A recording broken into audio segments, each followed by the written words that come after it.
দর্শক, আপনারা জানেন গুরুত্বপূর্ণ আপডেট আমি আপনাদেরকে দিচ্ছি ভারতের ব্যাপারে। আপনারা জানেন গতকালকে আমি একটা স্ট্যাটাস দিয়েছিলাম যে কুয়েতের ব্যাংকে ঋণ নিয়ে ভারতের অনেক লোক প্রবাসী ভারতীয় তারা বিভিন্ন দেশে পালিয়ে গেছে। তো ভারতের সুন্দর প্রপাগান্ডা, সুন্দর কথাবার্তা যেভাবে বাংলাদেশের বিরুদ্ধে তারা বলে যাচ্ছে, তো সেই জন্য আমরা ইনশাল্লাহ সবাই সোচ্চার আছি। ভারতের যে তাদের আসল যে চেহারা সেটা আমরা অবশ্যই অনলাইনে আমরা তুলে ধরার চেষ্টা করছি। তো এবার আপনাদের সুখবর একটা দিতে যাচ্ছি। দুবাইয়ের ভিসা বাতিল হচ্ছে ভারতীয়দের জন্য। হোটেল বুক করে বিমানের টিকিট কেটেও দুবাই যাওয়া বাতিল করতে হচ্ছে ভারতীয়দের। সংযুক্ত আরব আমিরাত প্রশাসন পর্যটক ভিসার ব্যাপারে কড়ায় সমস্যা পড়েছেন তারা। অনেক ভারতীয়দের ভিসাও পরপর বাতিল হচ্ছে। পরিসংখ্যান অনুযায়ী আগে দুবাইয়ের ভিসা আবেদনের ৯৯% অনুমোদিত হতো, কিন্তু বর্তমানে পরিস্থিতি পাল্টিয়েছে। অনেক ক্ষেত্রে প্রয়োজনীয় সব নথি দেওয়ার পরেও ভিসার আবেদন প্রত্যাখ্যান হচ্ছে বলে ভারতীয় সংবাদ মাধ্যমে জানিয়েছে।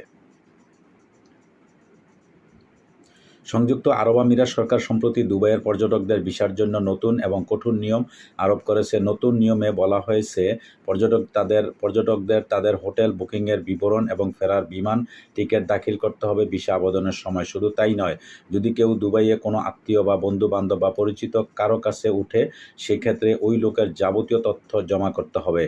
টাইমস অফ ইন্ডিয়ার প্রতিবেদনে বলা হয়, আগে ১ থেকে ২% ভিসার আবেদন বাতিল হতো, কিন্তু বর্তমানে ভিসা বাতিলের সংখ্যা বেড়েছে। এখন প্রতিদিন পর্যটকদের ১০০টি আবেদনের মধ্যে ৫ থেকে ৬টি ভিসা বাতিল হচ্ছে।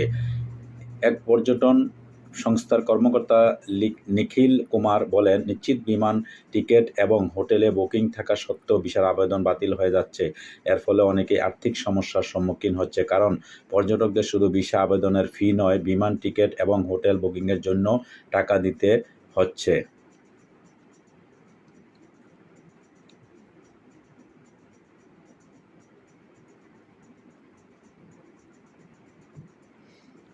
আমিরাত প্রশাসনের নতুন নিয়ম অনুযায়ী শুধু বিমানের টিকিট এবং হোটেল বুকিংয়ের বিবরণ দিলেই হবে না। ভ্রমণকারীদের প্রমাণ করতে হবে দুবাইয়ে থাকার জন্য তাদের কাছে যথেষ্ট অর্থ রয়েছে। যদি হোটেলে থাকতে চান, তবে তার ব্যাংক অ্যাকাউন্টে ন্যূনতম ৫০,০০০ টাকা থাকতে হবে। আবেদনকারীকে ভিসার আবেদনপত্রের সঙ্গে শেষ ৩ মাসের ব্যাংক স্টেটমেন্ট এবং প্যান কার্ডের প্রতিলিপি জমা করতে হবে। দর্শক, আপনাদেরকে আজকে দুবাইয়ে যে ইন্ডিয়ান ভিসা বাতিলের যে তথ্যগুলো আমি আপনাদের দিয়েছি, তার সাথে সাথে আপনাদেরকে বলি, ইন্ডিয়ানরা বিভিন্ন দেশে বিভিন্ন দেশেই তাদের আস্তে আস্তে ধীরে ধীরে তাদের নিষেধাজ্ঞা আসবে। এবং আপনারা জানেন কিছুদিন আগে কানাডায় এরকম হয়েছিল। কানাডাও তাদের সমস্ত ভিসা বাতিল করা হয়েছে।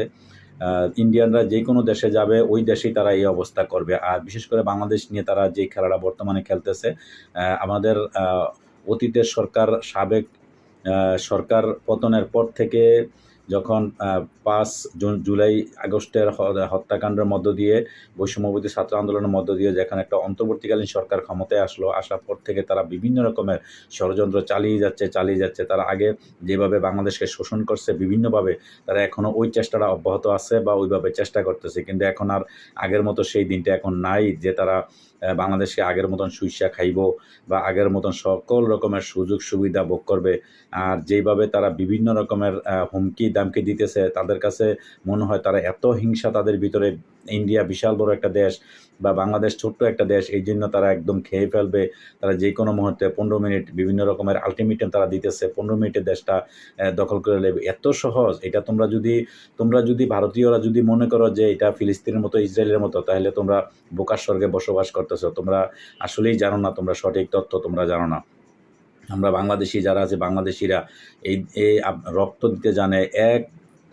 বাংলাদেশি একটা লোক যখন তোমরা ইন্ডিয়ার লোকেরা বাংলাদেশের উপরে আক্রমণ করবা, বাংলাদেশ দখলের চেষ্টা করবা, যদি তোমরা মনে করো, তাহলে তোমরা কয়েক হাজার একটা মানুষ বাঙালির পিছনে কয়েক হাজার তোমরা ইন্ডিয়ান নাগরিক তোমরা ধরতে পারো। কারণ একটা বাঙালি, আমরা যদি দেশের স্বার্থে, দেশের সার্বভৌমত্ব রক্ষার জন্য আমরা একটা বাঙালি কয়েকশো আমরা ইন্ডিয়ান খাইয়া তারপরে আমরা মরব। আমরা এইভাবে তোমরা আমাদেরকে মাইরা ফেলবা বা আমরা এইভাবে দেশ তোমাদেরকে দিয়ে দেব, এটা কখনো হবে না।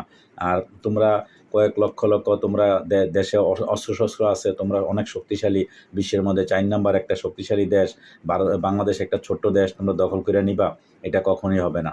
আমরা কারো ভরসা করি না, আমরা পাকিস্তানের ভরসা করি না, চায়নার ভরসা করি না, আমরা প্রয়োজন মতে আমরা একদম শহীদ হয়ে যাব। তোমরা দেখো নাই যে কীভাবে জুলাই আগস্টে ছাত্ররা বা দেশের জনগণ, বাংলাদেশের সমস্ত মানুষ কীভাবে দেশের স্বার্থের জন্য, দেশের সব কিছু সুবিধার জন্য তারা রাজপথে নামতে রাজি আছে এবং একদম বুকের তাজা রক্ত ঢেলে দিতে তারা রাজি আছে।